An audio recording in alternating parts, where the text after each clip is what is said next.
Assalamualaikum warahmatullahi wabarakatuh.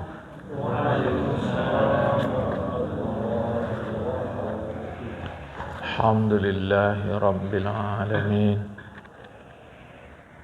Wassalatu wassalamu ala asyrafil anbiya'i wal mursalin. Habibina maulana Muhammadin wa ala alihi wa sahbihi ajma'in. من يهد الله فلا مضل له ومن يضلل فلا هادي له. قال المصنف رحمه الله تعالى ونفعنا بعلومه في الدارين آمين. ثم قال makalah yang ke-30. Makalah yang ke-30 dari Abu Zakaria Yahya bin Mu'az rahmatullahi alaihi. Nasihat beliau: meninggalkan dunia semuanya, mengambil akhirat semuanya. Jadi tak bisa tanggung. Tinggalkan dunia ini secara total, ambil akhirat secara total. Maka salah orang berfaham 50% untuk dunia, 50% untuk akhirat. Karena dia memahami doa Rabbana atina fid dunya hasanah wa fil akhirati hasanah wa qina adzabannar.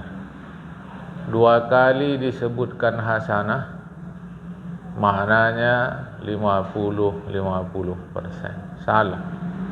Total salah. Yang betul tinggalkan dunia 100%, ambil akhirat 100%. Kalau begitu tak usah kita urus dunia. Bukan doa yang salah, tapi pemahaman yang salah. Akhirat tidak ada perbuatan amal ibadah. Akhirat hanya mengutip hasil amal ibadah. Di dunialah kita beribadah, di dunialah kita berbuat. Baru akhirnya nanti di akhirat kita kutip gaji, ambil hasil panen. Jemaah.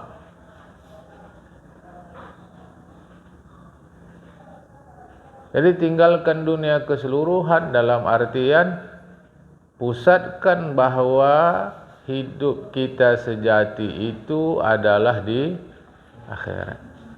Berarti dunia ini hidup ecek-ecek. Sejati dalam pengertian kita betul-betul hidup di dunia sekarang ini untuk sampai pada ujung, yaitu di akhirat. Macam kita pergi naik bus atau naik apalah jamaah, atau kita naik mobil pribadi, singgah kita di satu tempat, singgah satu tempat, kita bersih-bersih di situ, makan minum. Tapi itu kan bukan tujuan kita. Tujuan kita ke kota atau ke desa atau ke kampung yang memang dari rumah kita mau berangkat ke sana.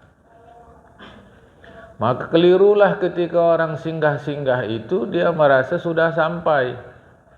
Kesudahan di tempat singgah dibuatnya seakan-akan dia sudah sampai. Ini salah. Jadi bukan maknanya tak usah peduli kepada dunia, salah. Islam ini diturunkan Allah untuk mengurus dunia. Akhirat mana lagi? Urusan apa di akhirat? Enggak ada urusan apa-apa di akhirat. Di akhirat hanya nunggu hasil saja. Bagus kanan gitu kira-kira, buruk kiri. Ya mau habis. Apa lagi? Jadi maksud beliau ini macam mana ini? Maksudnya beliau ini ya memang betul-betul tinggalkan dunia. Di dalam hati itu tinggalkan dunia 100%. mengambil akhirat 100%. Lantas apa? Rabbana atina fid dunya hasanah. Hasanah di dunia adalah iman. Hasanah di akhirat adalah surganya Allah Subhanahu wa taala. Jemaah, jangan salah. Mau baik kali surganya, baik kali di dunia. Mau surganya biasa-biasa saja, biasa sajalah di dunia. Jemaah, karena keduanya dunia akhirat seperti dua orang istri yang dimadu. Pada kenyataannya masyarakat begitu.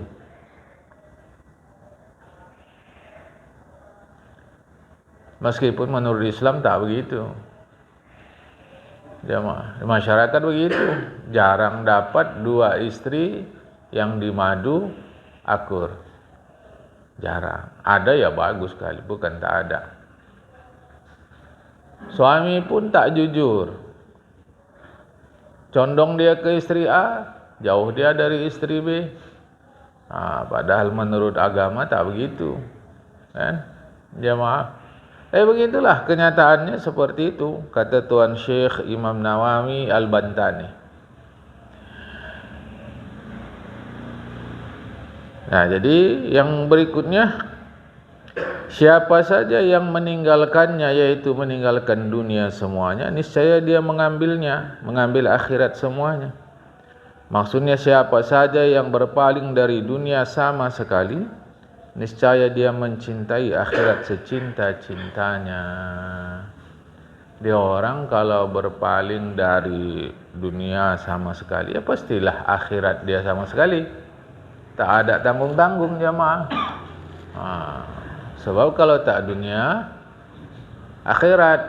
Kalau tak akhirat, dunia. Jadi dia jauh dari dunia 100%, tentunya lah dia ke akhirat 100%.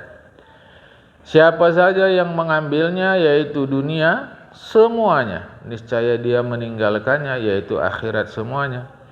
Maksudnya siapa saja yang mencintai dunia sama sekali, niscaya dia berpaling dari akhirat sama sekali pula. Jadi tak bisa agak-agak sikit-sikit. Kalau ke dunia, pasti jauh dari akhirat. Kalau ke akhirat, pasti jauh daripada dunia. Jadi, macam kita timur barat lah. Kalau dekat ke timur, jauh dari barat. Kalau dekat ke barat, jauh dari timur. Mesti begitu, jamaah. Jadi jangan salah jamaah ya, jangan salah faham kaji kita ini, nanti salah ajar kepada anak cucu kita, tinggalkan dunia ini. Oh tak begitu. Jadikan dunia ini nilainya akhirat. Yang dimaksud tinggalkan itu tak boleh di hati ada mencintai kehidupan dunia, jamaah. Itu yang dimaksud. Ya. Maka mengambilnya di dalam meninggalkannya. Maksudnya mencintai akhirat sebab berpaling dari dunia, dan meninggalkannya dalam mengambilnya. Maksudnya membenci dunia sebab mencintai akhirat. Ya maaf. Ada tinggallah dunia nih. Tapi ini tak perlu dicakapkan. Dibuat. Karena kalau cakap ni manis saja selalu. Dunia ni tinggal ini mana lagi, tapi pelit tetap. Kan bohong. Dunia ni awak tinggalkan ke akhirat. Akhirat itulah hidup yang sebenar. Tapi tetap aja buka aib orang. Tetap ngomongin orang. Ini kan bohong. Yang begini-gini tak perlu dicakapkan, tapi perlu dibuktikan, perlu dilakukan, perlu dikerjakan. Awak kalau untuk ngaji ni suruh kali, tapi datang tak juga. Cakap aja. Jemaah, hati-hati. Berat kali nanti itu. Si A menipu. Satu. Si B, kalau dia cakap tak guna nipu ni apa, tapi kelakuannya menipu, maka lebih berat si B. Jemaah. Kerana cakapnya itu mengikat hidup dia. Bukan pula maknanya saya kata enggak usah cakap, asal yang penting nipu aja. Bukan begitu, salah. Jemaah. Ya, ini harap difahamkan. Aku suka yang cantik-cantik, yang bagus-bagus. Ya Rasulullah, kata sahabat, bajuku bagus, cantik. Dia takut dia sombong, apakah aku ni sombong? Tidak, ya Rasulullah. Allah tu cantik, suka cantik-cantik. Tak ditegur Rasulullah sahabat. Berarti kau cinta dunia, salah kau. Tidak. Ada masalah aja. Kalau memang perlu, kalau tak perlu untuk apa? Jamaah kan? Selama masih bisa kita gunakan. Ya. Makalah yang ke-31 dari Ibrahim bin Adham, Syekh Ibrahim bin Adham rahimahullah, bahwasanya dia ditanya, apa sebab engkau dapat merasakan zuhud? Wahai Tuhan, mengapa Tuhan bisa zuhud? Kita kalau disebut zuhud, yang terbayang tu apa? Makan sekali, rumah bocor, merek nak runtuh, baju jelek, kereta pun suaranya ribut. Jamaah, apa zuhud? Bukan tu zuhud. Akan kita terangkan nanti jamaah ya. Maksudnya apa? Penyebab engkau suka meninggalkan kesenangan dunia demi mencari kesenangan akhirat. Zuhud. Tinggalkan ya senang dunia demi senang akhirat. Dan kita sudah punya modal zuhud. Tapi sayang modal kita tu tak kita kembang-kembangkan. Kan enak tidur daripada sembahyang subuh.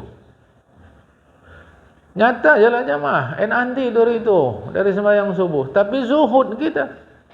Kita tinggalkan kesenangan dunia tidur tadi demi kesenangan akhirat. Udah ada modal kita. Ya. Kita tinggalkan kesenangan makan minum siang hari Ramadan demi kesenangan akhirat. Itu sudah zuhud. Tapi sayang zuhud kita itu tidak kita kembang-kembangkan. Uang sampai 30-40 juta untuk haji tadi. Bahkan umroh sekarang mahal jemaah. Ya.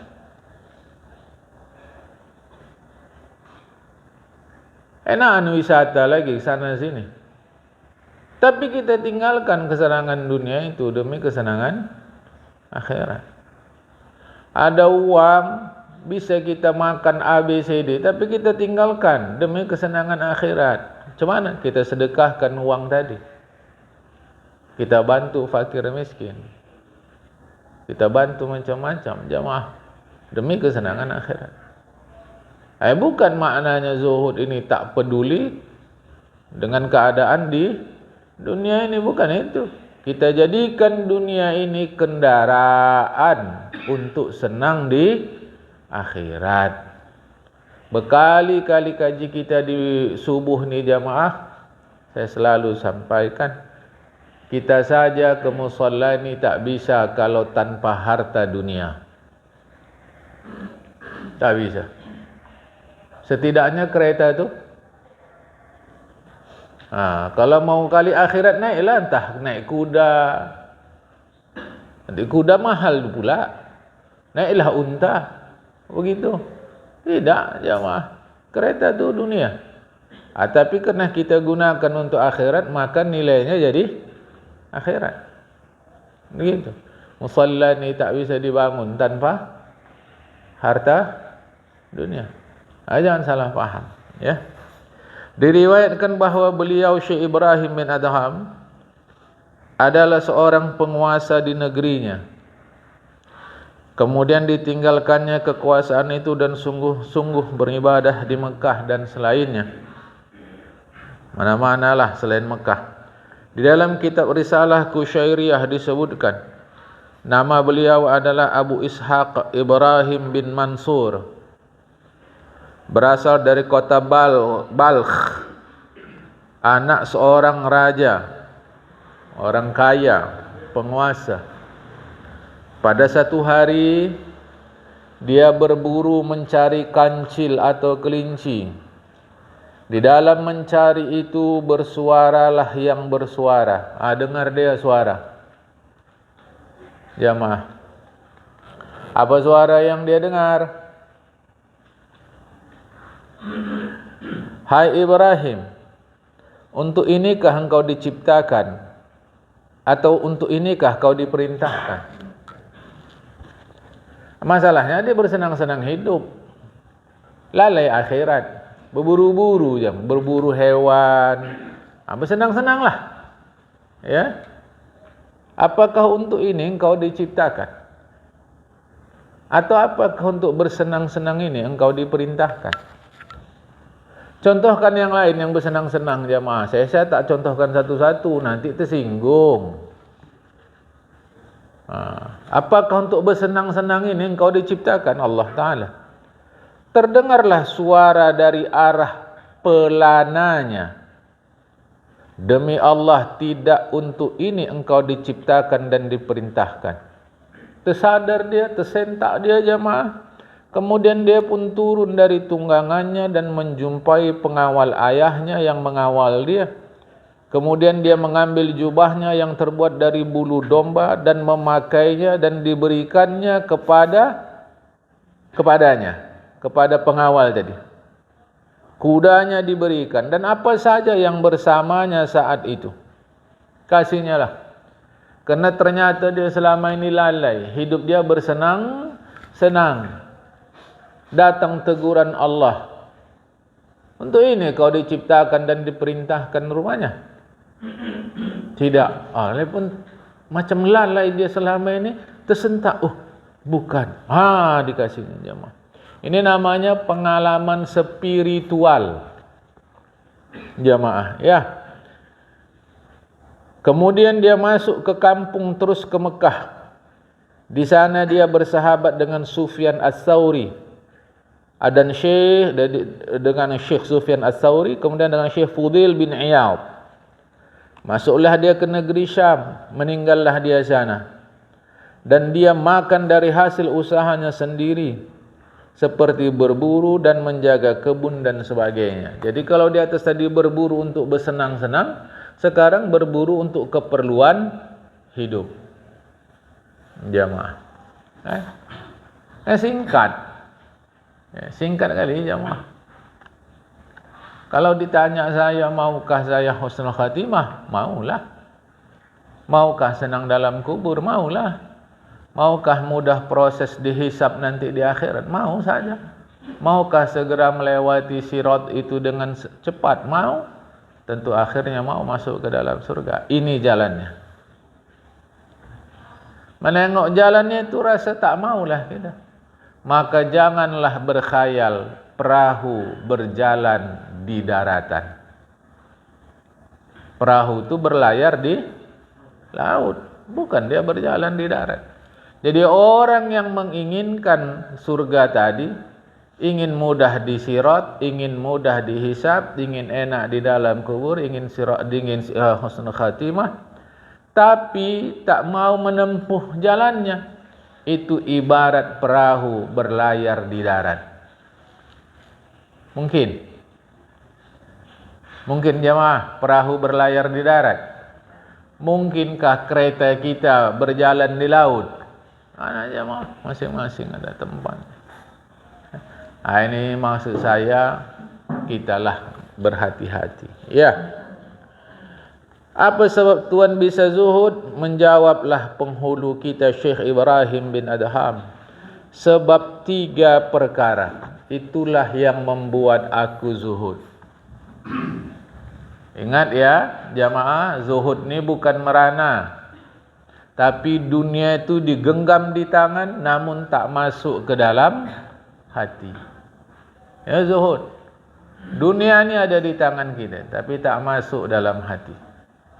Bukan tak ada di muka bumi ini orang muslim yang kaya raya tapi hartanya digunakan untuk kepentingan agama. Tak 1-2 jemaah. Cuma mungkin tidak diberitakan.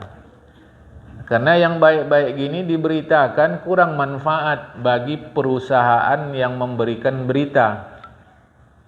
Kurang manfaat jemaah. Di dalam ilmu berita itu ada namanya satu aturan.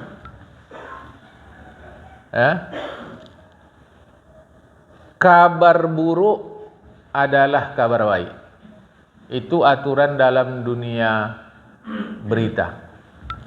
Kabar buruk adalah kabar baik. Jadi kalau kabar buruk itu biasanya media senang. Karena itu jadi kabar baik bagi kehidupan mereka. Jemaah, korannya bisa laku, medianya bisa terkenal. Kan? Macam di masyarakat jugalah. Macam di masyarakat. Macam kita di masyarakat. Kalau suami istri sama anaknya baik-baik aja, kan enggak ada cerita. Tapi kalau kita tahu laki bini berkelahi, kabar baik enggak tuh? Di masyarakat. Kan kabar baik. Ada bahan untuk ribah. Nah, tapi kalau baik-baik saja biasa. Begitu watak buruk. Itu aturan di dalam dunia berita. Kabar buruk adalah kabar baik, jemaah. Ya, kita tidak. Ya. Jadi kata beliau, sebab 3 perkara. Zuhud tadi sebab 3 perkara. Kulihat kuburan itu menyayukan hati. Sayu hati. Itulah kuburan. Kuburan itulah membuat hati sayu. Maksudnya apa? Memutuskan hati dari kekasihnya. Ya, kuburan itu membuat putus kita dari kekasih. Kalau begitu caranya, kita insyaAllah bisa zuhud. Dan kulihat perjalanan panjang. Maksudnya jarak yang ditempuh jauh menuju akhirat. Liku-likunya banyak, jemaah. Orang hantam saja, halal haram hantam. Kita berhati-hati. Yang jelas halal, barulah kita ambil. Meskipun nanti kalau ditengok-tengok oleh Allah Ta'ala, yang jelas halal menurut kau ni masih ada haram-haramnya, dimaafkanlah, itu kan di luar kuasa kita. Jamaah, jalannya panjang. Jadi kuburan itu menyayukan hati. Sementara itu tidak ada yang menenangkanku. Itu sambungan. Saya lompat tadi. Kulihat kuburan itu menyayukan hati. Sayu hati kuburan tadi. Memutuskan hati dari kekasihnya. Sementara itu tidak ada yang menenangkanku. Maksudnya tak ada orang yang dapat menenangkan hatiku menghadapi kuburan tadi, jemaah. Orang pergi kita diantar ke kuburan. Orang ikut ngantar, harta ikut ngantar, amal ikut ngantar. Begitu masuk ke dalam, harta pulang, orang pulang. Yang tinggal amal. Tak ada yang menenangkanku. Jadi kalaulah memang orang-orang tak bisa menenangkan aku, untuk apa aku sibuk kali kalau tak zuhud? Jemaah, zuhudlah aku. Semua pulang. Ada yang bertahan di kuburan? Mana ada, jemaah. Petugas kuburan pun pulang. Jadi tak ada yang menenangkanku. Karena itu zuhudlah aku. Yang kedua, dan kulihat perjalanan panjang, jarak yang ditempuh jauh menuju akhirat. Sementara bekalku tidak ada.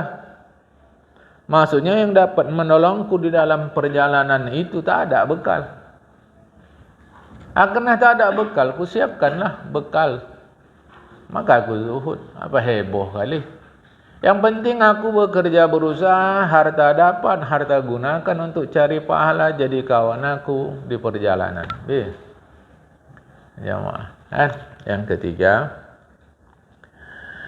dan kulihat pemaksa. Maksudnya yang memaksa manusia menuruti apa maunya. Itulah Allah Ta'ala. Allah Ta'ala itu pemaksa. Maka salah satu nama Allah Al-Qahhar. Ya, Asmaul Husna. Salah satu Asmaul Husna itu Al-Qahhar. Qahhar pemaksa. Dan kulihat pemaksa memutuskan ketetapan sementara aku tidak ada pembela yang dapat menunjukkan kebenaran pengakuanku. Allah Ta'ala buat ketetapan. Allah Ta'ala buat ketetapan. Aku sendiri tak punya pembela yang bisa membela aku bahwa pengakuanku sebagai orang beriman kepada Allah adalah benar. Tak ada yang bisa nolong. Karena itu untuk apa aku heboh, zuhud sajalah aku supaya ada yang bisa nolong aku nanti di akhirat. Kita ini sendiri-sendiri akhirnya, tanggung jawab sendiri-sendiri. Ya, tak ada yang lain. Bahkan kadang-kadang kita, ya mungkin satu karena terpaksa ya, darurat. Bahkan udah mati pun awak digusur orang kuburan. Ada begitu tak? Ada. Udah mati kita pun digusur. Memang situasi mungkin menghajatkan itu. Apa artinya jemaah? Emang ketenangan sejati itu pada zuhud. Zuhud ni apa dia? Tak usah heboh kali ngambil dunia ni. Tak pakai kali pun tak boleh. Jangan heboh ngambil dunia ni. Yang heboh apa? Akhirat. Kalau gitu tak usah peduli dunia. Salah lagi konsepnya. Sedangkan yang kita maksud bukan itu. Apapun yang ada pada kita di dunia ini, jadikan itu bekal untuk akhirat. Itu maksudnya. Tapi dia salah faham. Kesudahan cari harta tak mau, ini tak mau, itu tak mau. Wah, repot lah kalau begini. Ya, repot. Ini salah konsep. Padahal dulu umat Islam tak begini. Tak begini, umat Islam dulu tak begini. Sahabat Nabi, ya mana yang miskin, miskin, mana yang kaya, kaya terus.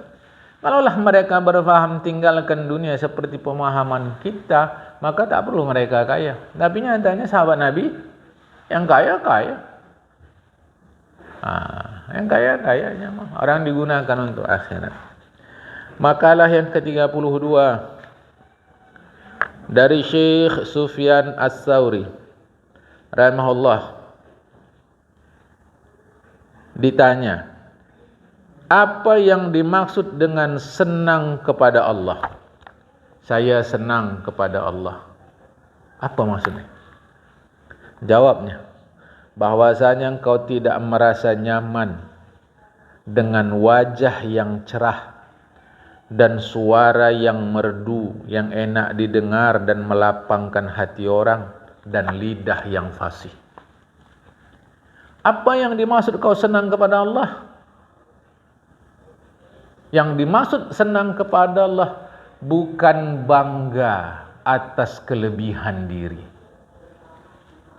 Sebab wajah kita cerah, sebab suara kita merdu, sebab apa satu lagi? Lidah kita fasih. Itu kelebihan yang Allah berikan. Jadi kau senang kepada Allah, maknanya bukan kau senang dan bangga atas nikmat yang Allah berikan, melainkan syukur atas nikmat yang Allah berikan. Sementara orang kan begitu jemaah. Apalagi makin kebelakangan ini. Suka dia wajah dia cerah supaya orang suka nengok dia. Tengok itu. Tujuannya kepada manusia, bukan kepada Allah Ta'ala. Itu. Jadi bukan wajah cerah yang salah. Tidak. Wajah cerah ya baguslah. Tapi ini dia tidak. Semata-mata berwajah cerah supaya orang senang. Sampai situ. Maka sekarang sibuk kali ku perhatikan orang memutihkan wajahnya. Istilah sekarang apa? Glowing. Putihkan wajah. Atau ada yang salah situ. Tapi apa manfaat? Enggak, manfaatnya apa? Supaya senang orang. Lantas kalau orang senang, apa untungnya kita ke akhirat? Untuk glowing tadi pula, untuk putih wajah, pakailah duit. Tak pakai duit tak ada tu, pakailah. Jemaah, habis duit untuk itu. Tapi untuk sedekah tak ada duit. Kesudahan wajah putih, kulitnya kuning langsat, belang. Wajah putih, tapi tangan kuning langsat macam kita, kan belang. Orang sekarang ni, ya itu hak masing, tanggung jawab nanti ke akhirat. Heran aja awak, ngapa muka putih, tapi awak tengok kaki gelap. Tak adalah jemaah. Harta tu gunakan akhirat. Tak ada satu putih wajah yang dari dulu agama jelaskan. Secara zahir dengan wudu. Secara hati itulah, kalau bahasa orang Inggris itu inner beauty, kecantikan dalam. Diterima, ditolak. Kecantikan dalam itu pasti memancar ke wajah. Tapi orang sekarang enggak penting cantik dalam, asal cantik luar. Maka orang sekarang cantik-cantik tapi penipu. Orang sekarang perempuannya cantik-cantik tapi pembohong. Jemaah, laki-lakinya bagus, gantung-gantung bersih, tapi pengecut. Kenapa? Dalam. Jemaah. Ya. Jadi bukan dilarang wajah cerah, suara merdu, lidah fasih, tak dilarang. Bukan ini, tapi salahnya dia berusaha supaya wajahnya cerah, orang senang. Sedangkan yang dimaksudkan agama itu senang Allah Ta'ala, bukan orang senang. Apalagi belakangan ini ada operasi plastik. Awak tengok maknya cantik, tapi anaknya nggak berantakan kali mukanya. Rupanya maknya jeleknya sebetulnya. Asli-asli nengok fotonya jelek. Macam kita-kita ni juga, cuma operasi. Dioperasi jadi dagunya tu macam lebah, bukan tu buat dengan gini. Cantik. Hidung dia tu macam sinabung buatkan. Mata dia semua hasil operasi. Nampak ke anak? Anak kan hasil mop jelek. Ngapa anak jelek, emak cantik? Hasil operasi. Belum lagi hukum fikihnya jemaah. Untuk itu tak akan 1.000-2.000 perak. Tak akan 1 juta 2 juta. Itulah orang belakangan. Mau dia bersandiwara tetapi rugi di akhirat. Bila diminta uang untuk kepentingan pahala dia di akhirat, itulah dia pakai pelajaran biar sedikit asal ikhlas. 7 hari meletus perut tu jemaah. Lebih kurang. Apa lagi? Ya, lebih kurang 7 hari ke 14 hari ke meletus perut. Bangkai paling bau manusia. Mau apa? Hidup sekejap kali ni. Ini sekejap kali. Ada satu pengajian saya masa itu di Melawan, berasa dah hampir meninggal semua. Ya, Pak ini dah meninggal. Jemaah. Jadi pengajian tu habis sebab jemaah meninggal. Apa lagi? Terus mau apa? Jemaah. Terus mau apa? Jadi senang kepada Allah itu bukan karena kita senang berwajah cerah, fasih lidah kita, suara merdukan. Maknanya jangan nikmat yang Allah beri kepada kita ini membuat lalai kita kepada Allah Subhanahu wa taala. Ya, kan? Tapi itu pula lah orang belakangan ni. Yang laki, yang perempuan sama saja. Sudah tua, ingin macam muda. Keliru tu kan. Boleh faham nanti kalau ada dialog-dialog kita lepas ni ya. Makalah yang ke-33. Makalah yang ke-33. Dari Ibnu Abbas radhiyallahu anhuma bahwasanya dia berkata, ini secara ilmu hikmah lah. Arti ilmu hikmah ni mampu kita melihat sesuatu tu berdasarkan pengalaman kita, kedekatan kepada Allah Ta'ala, ya. Bukan ilmu dukun-dukun. Zuhud itu ada 3 huruf. Zai, ha, dan dal. Zuhud, zai, ha, dal. Apa maksud zai? Zai itu maksudnya zadun lil ma'adi, bekal untuk tempat kembali, yaitu akhirat. Itulah sikap takwa kepada Allah. Jadi orang zuhud itu dia siapkan zad, zai alif dal, zad, bekal untuk akhirat. Orang zuhud pasti siapkan bekal. Bekalnya apa? Takwa. Takwa berhati-hati. Ini sudah kita sampaikan pengajian kita ini, jemaah. Takwa berhati-hati. Kan?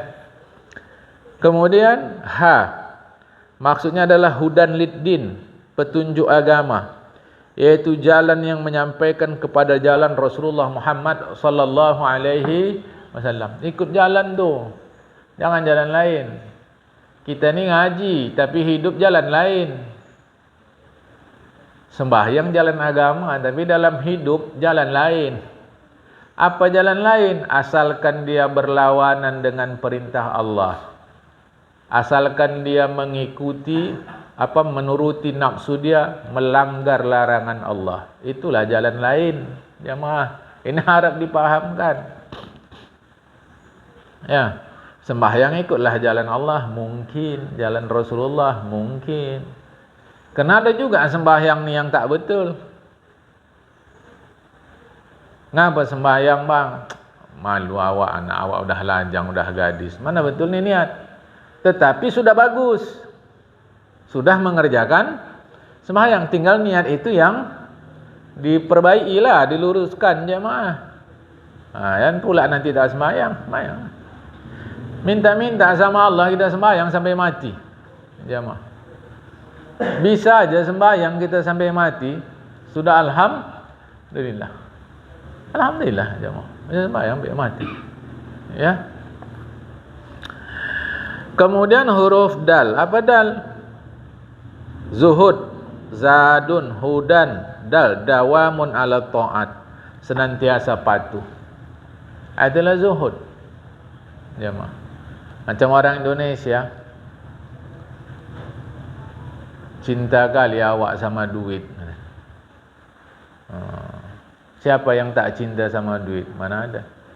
Cinta kita sama duit, jemaah. Oh tak boleh? Boleh, wajib. Apa duit? Doa, usaha, ikhtiar, takwa. Ini kan sama juga dengan ini tadi, jemaah. Doa, usaha, ikhtiar, takwa. Ini tadi juga. Zuhud, zainya zadun, hanya hudan. Zuhud, hanya hudan. Dalnya dawam ala ta'at, jamaah. Zuhud, zadun lil ma'at, hudan liddin, dawam ala ta'at. Kan? Makalah yang ke-34. Kali lain, berkata pula Ibnu Abbas tentang zuhud 3 huruf pula. Apa zuhud? Zai adalah tarkuz zinah. Apa tarkuz zinah? Meninggalkan berhias. Ya kalau gitu tak boleh berhias. Ini salah. Maksud meninggalkan berhias, meninggalkan pencitraan. Berhias ni maknanya dibuat-buat. Ya maaf. Nak nunjuk-nunjukkan sama orang, meninggalkan berpura-pura. Itu zuhud. Ya, jamaah, tarkuz zinah, meninggalkan berpura-pura. Kalau di depan orang, kalau buka puasa bersama di depan orang, gelas kita besar apa kecil? Kecil ya. Ada es di situ, ada kopi susu, ada air putih. Yang mana kita ambil? Air putih ya. Kalau di situ ada kuih, ada anyang, ada bubur pedas, ada kurma, mana kita ambil? Kurma.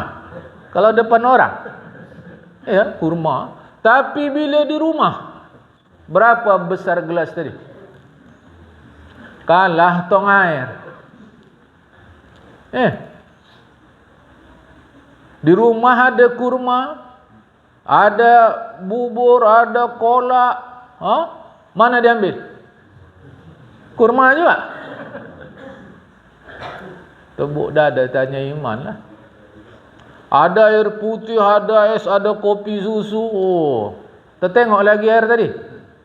Air putih tadi? Tidak. Maka zuhud tarkuz zinah. Tinggalkan bergaya di depan orang. Nak nunjukkan awak lah yang paling sederhananya. Jadi waktu buka puasa pun ambillah air tu. Itu pun tak langsung. Doa dulu dia. Doa. Lama pula tu. Nak nunjuk sama orang. Jangan. Belatung tak mengerti itu. Jangan. Jadi zuhud tu tarkuz zinah. Tinggalkan bergaya-gaya. Tak perlu bergaya-gaya. Dalam pengertian bukan tak perlu menutup aurat, tak perlu berindah-indah, perlu. Rasulullah siapkan air di baskom, lantas Rasulullah sebak. Bersebak Rasulullah. Kan kata ada kaca cara kita. Cara sebagian masyarakat cermin. Air itu. Aisyah tanya, mau kemana ya Rasulullah? Mau jumpa kawan-kawan, sahabat-sahabat. Ya, mau jumpa kawan bercantik-cantik begini. Kata Rasulullah, inna jamil hibul jamal. Allah cantik, suka cantik. Apa masalah? Berhias dalam pengertian menjaga aurat, buat bagus-bagus. Adanya gosokan kita di rumah. Tapi kalau pergi sembahyang, pergi ngaji, tak bergosok baju tadi. Kenapa? Akhirat. Ingat akhirat. Bukan ingat akhirat. Salah kau. Ni gosok lah. Tapi ngajinya tadi tak boleh tinggalkan cantik-cantik. Orang kau tidur. Orang kau ngantuk.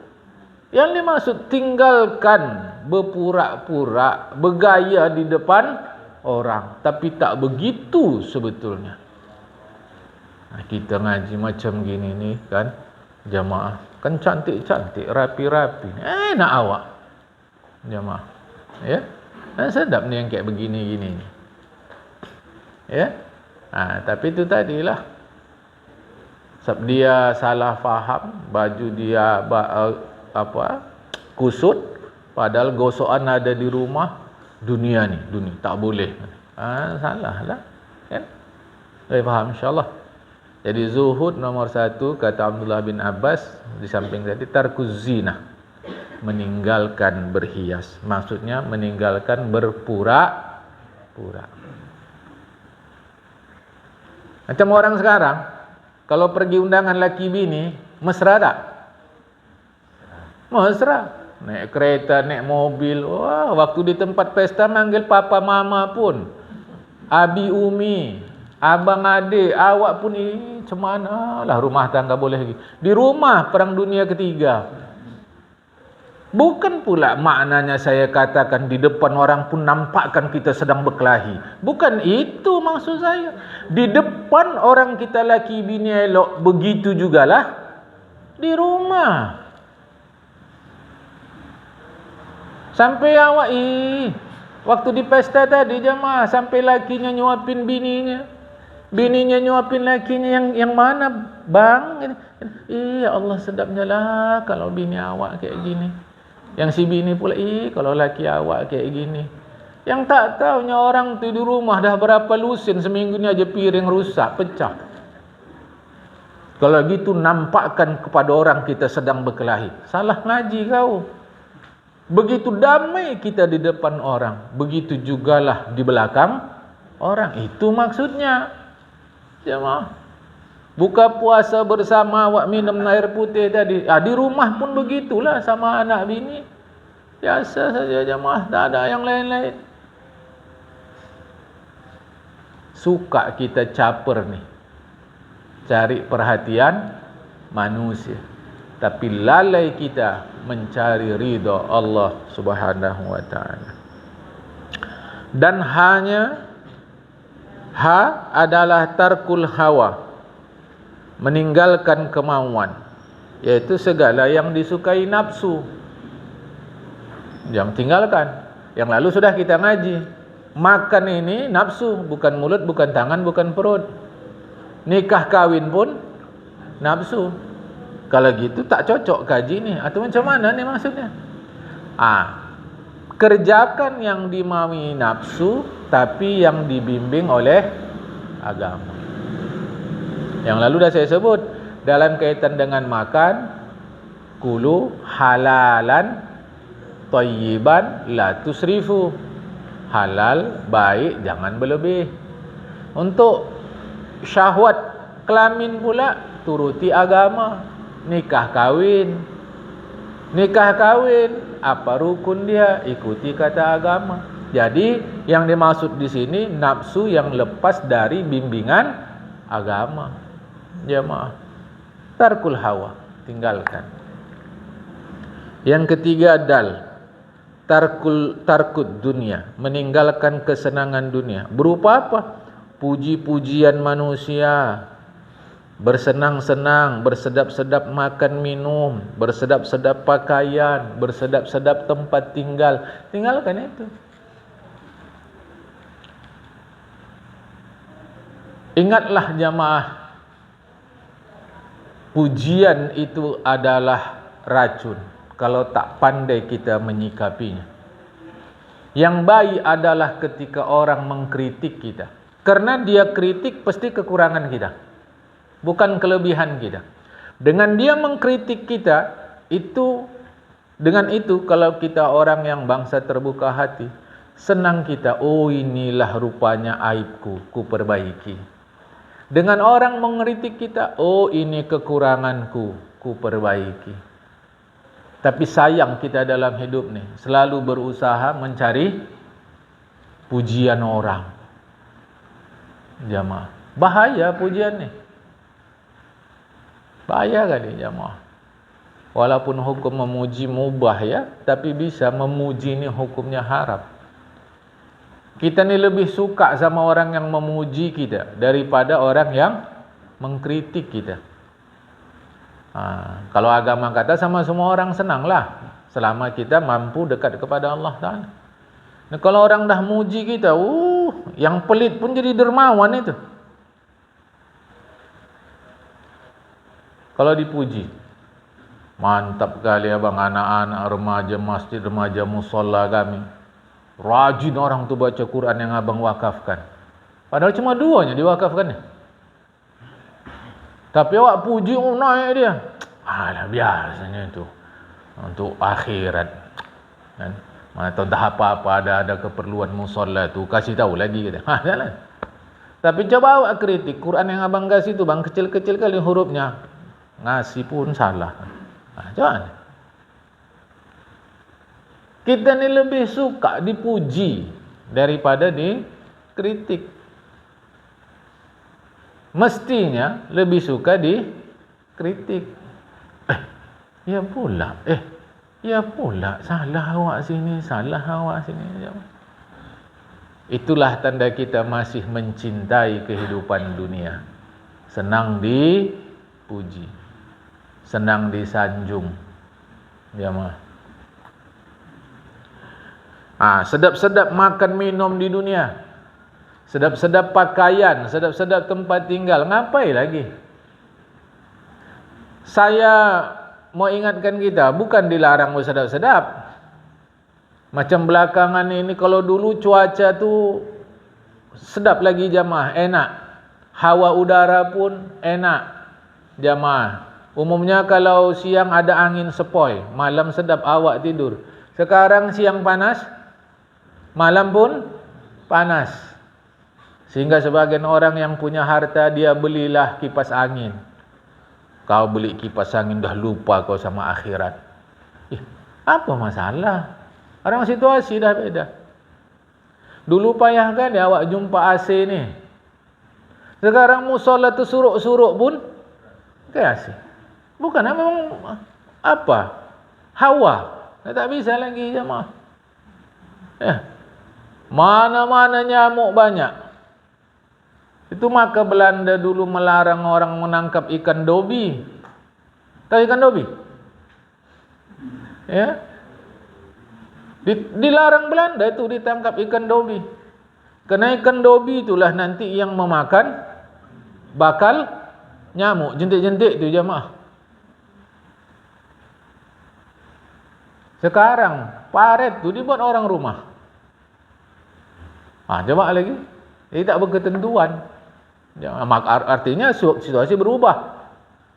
Belakangan pakai AC. Ini masjid musalla udah jauh dari rahmat Allah. Mewah sudah. Bukan begitu. Kalau tak dipakaikan AC tutup, panas sekali sembahyang. Biar ingat awak sama neraka. Kalau gitu sekalianlah sembahyang di atas api. Bila kita mau sembahyang, cari alatnya yang bisa menaikkan suhu. Pasang di musalla ni, buatkan suhunya sampai 57. Ya bukan begitulah. Memang situasi panas kita buatlah. Siapa masalah dia? Berarti ini bersenang-senang. Tidak. Orang memang perlu. Memang perlu, jemaah. Kalau tak perlu, jangan. Tak perlu, jangan. Jemaah kan. Itu juga selalu saya ingatkan. Pakaian kita masih bagus lagi. Ngapa beli baru? Macam mana pun baru mahal pakaian kita, bau juga jemaah. Bau juga badan ni. Istimewa kita yang dah umur tinggi-tinggi ni, macam mana pun memakai pakaian baru mahal, tercium juga bau tanah tu. Menyindir anda. Tak usah aku sindir, memang begitu. Apa jemaah? Itu maksud kaji. Ya. Tarkut dunia, tinggalkan dunia. Usah pala sibuk nak dipuji orang. Usah pala sibuk nak disanjung orang. Usah pala sibuk jemaah. Yang penting kita buat baik. Orang mau puji mau tidak, itu hak dia. Yang saya tahu, kita tidak cakapkan sama orang, tidak. Yang saya tahu, hidup ini akan berakhir. Maka ketika saya punya kesempatan, saya buat untuk perbuatan baik yang menghasilkan pahala. Harta saya gunakan dan seterusnya jemaah. Kadang itu juga lawak, ya kita tak bisa paksa kan. Kadang kalau yang masih muda-muda, remaja ni okey, tak kita arahkan sikit. Macam kita yang udah tinggi-tinggi umur ni, masih suka juga main ke mall. Kan heran juga lawak tu. Kan? Kecuali dia punya kedai di mall tadi, apa masalah kan? Orang dia punya usaha dia di mall tadi, kedai dia. Dari kedai itulah alhamdulillah sebahagian untuk membantu masyarakat kita di sini. Misalkan apa masalah? Ini tidak bersenang sana, bersenang dah tua, ngapain lagi jamaah? Jadi makanya dalam agama kalau dah tumbuh uban, ingat-ingatlah akhirat. Ini entahlah, tapi kita tak bisa kan, ini hidayah Allah Ta'ala. Kita hanya sebatas mengingatkan saja, tak boleh yang lain-lain ya jamaah. Apalagi mencarut, menghina orang, tak dibenarkan itu dalam agama. Makalah yang ke-35 dari Hamid Al-Liqaf rahimahullah, bahwasanya ada seorang lelaki mendatanginya dan berkata kepadanya, wahai Tuan Hamid, berilah aku nasihat. Kan senang nih, yang bermanfaat bagiku di dalam beragama nih. Nasihat. Jangan kita perlu nasihat orang. Jawabnya, buat kaulah sampul untuk agamamu seperti sampul Al-Quran yang menjaganya dari kotor. Ini bahasa kiasan.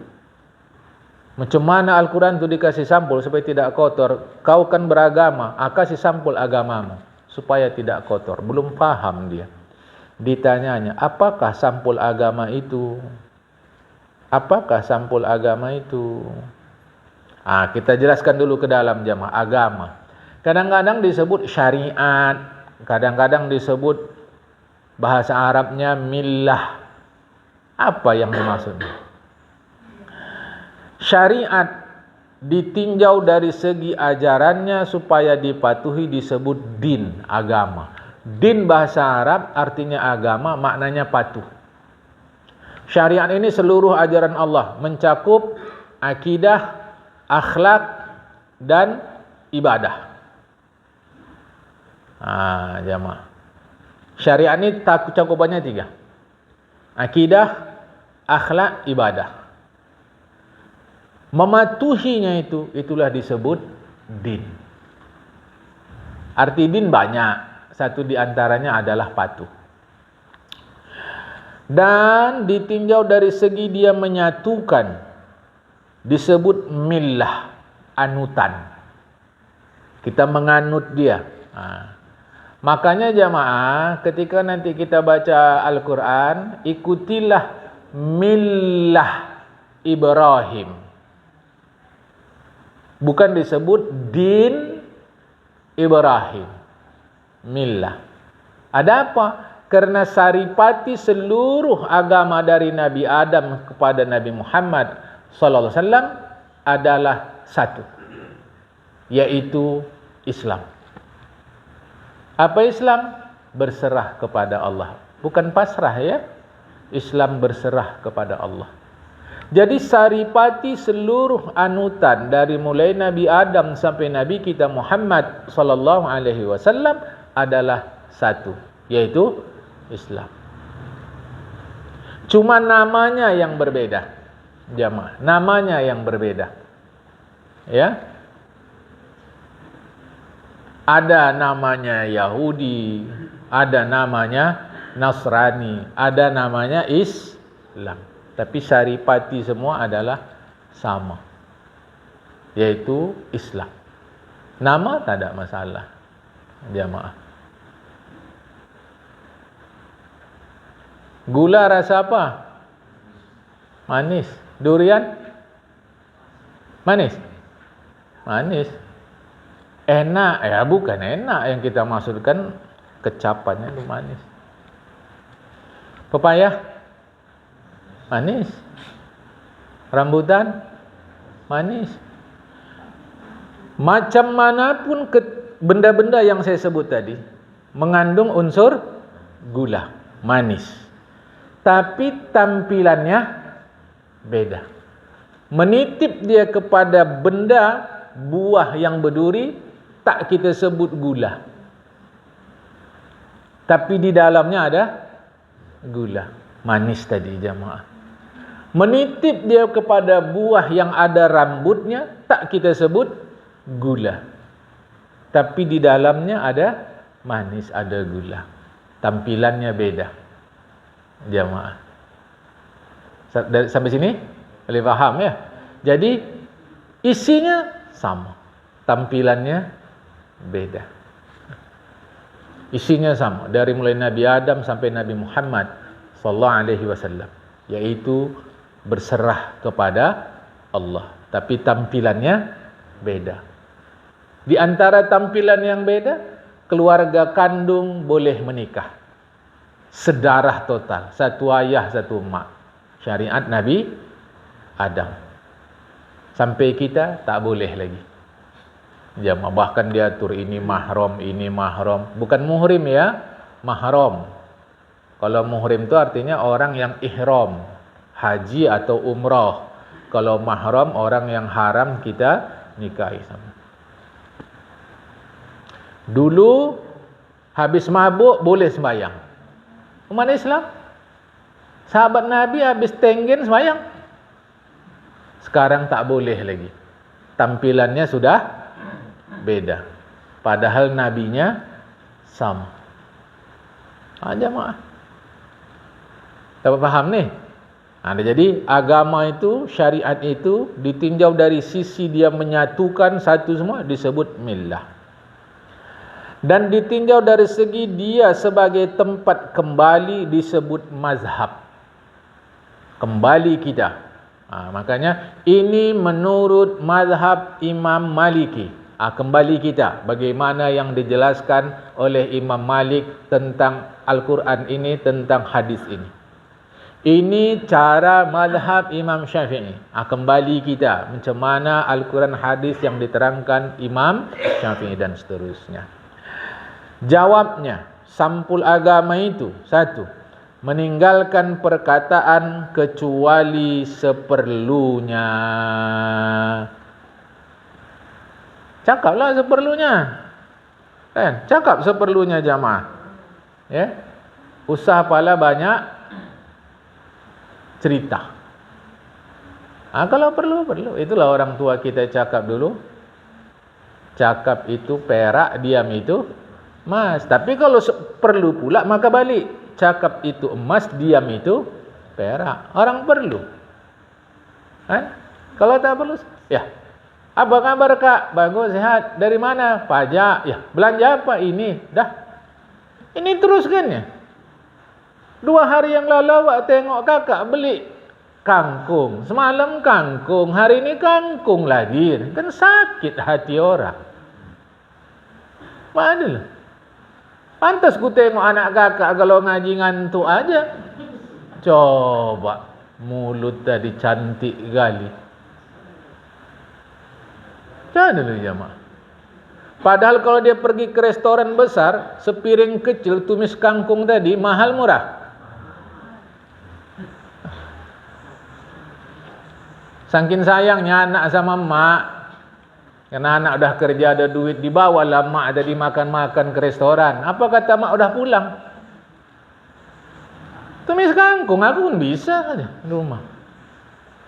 Bukan sebatas tumis kangkung itu aja. Maksudnya rasa si mak tadi sayang. Mahal kali tumis kangkung tadi. Ya aja mah. Sampai sebahagian orang tuh yang sombong-sombong tuh tusuk gigi restoran tadi pun bawa pulang. Ini kami di restoran ini katanya. Kata awak semahal-mahal makanan, sampai mana mahalnya? Ini. Lepas ini sama enggak semua rasa? Sama aja mah. Apa yang mau dimewahkan? Tak ada. Paham ni. Jadi kau sampul agama tu cakaplah seperlunya, meninggalkan perkataan kecuali seperlunya. Maksudnya tidak bisa terpenuhi tujuan hidup di dunia melainkan dengan berkata, maka berkatalah. Ya. Kalau tidak bisa kecuali berkata, maka berkatalah. Jamaah. Kan? Oh tidak, ya udah. Okay. Nah, panjang kali ini sampai ke bawah. Ini kita sambung dalam Ahad depan insya-Allah. Bila Allah mudahkan kita mengaji, kita sambung Ahad depan. Sampai jadi 3, baru 1. Berkatalah seperlunya. Jamaah. Ya. Sampai sini wallahul muwaffiq ila aqwamit thoriq. Assalamualaikum warahmatullahi wabarakatuh.